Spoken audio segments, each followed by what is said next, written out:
Hey guys, this time at the Quick Speed Shop, I'm taking my brown Dodge, which is all covered in mud. I got Ted coming over. We're rescuing the Diplomat that I rescued back in the fall.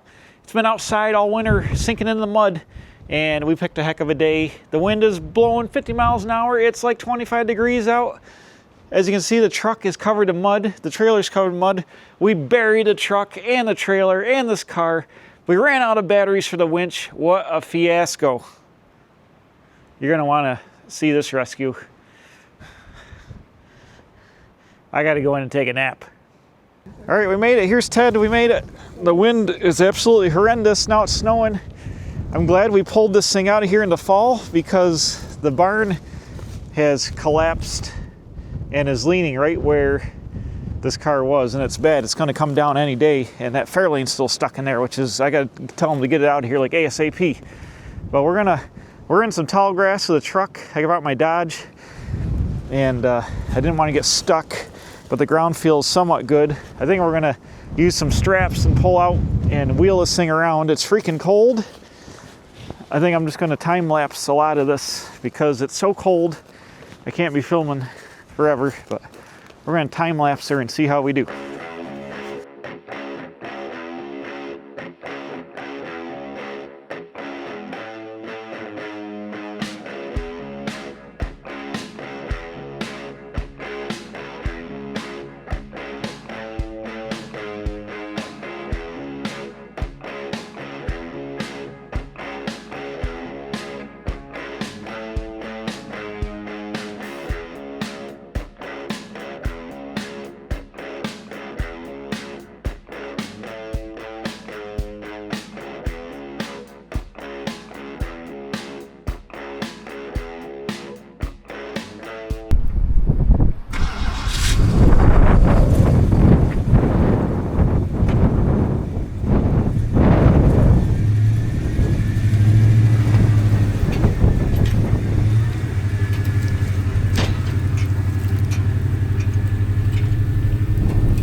Shit.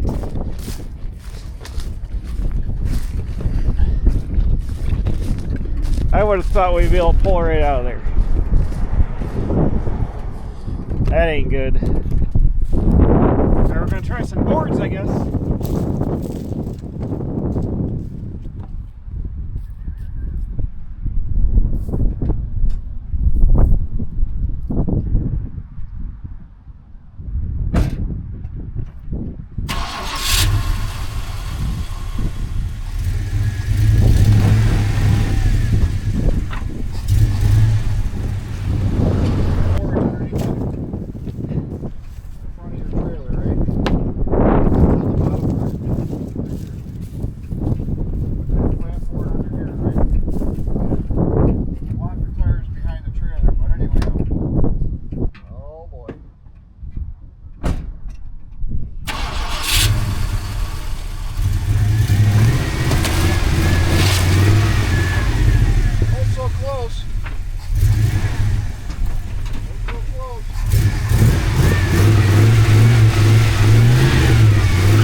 unhooking the trailer.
Well, that was absolutely unbelievable. Truck stuck, trailer stuck.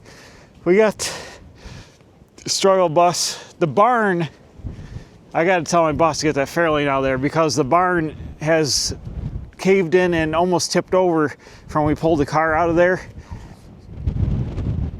It's way worse, and the beams are half leaned over. He's got to get that out of there like ASAP. Before the batteries ran out, we're going to try to get it for him today. It ain't going to happen, and I can't get the truck stuck again. Well, but he's got to get that out of that barn. It's like a day away from falling down. But we got the Diplomat loaded, got stuck here multiple times, made a big mess. But man, that was digging pretty good. Oh boy. Unbelievable. So we're gonna go to lunch. We gotta load it up. Let's go to lunch, Ted. Man, the old Dodge is getting a workout. We about killed it. What do you think, Ted? All day long. All day long. What a fiasco. 2 dead batteries. Freaking come along the car. I haven't done that since I was like 20 years old. Just about died.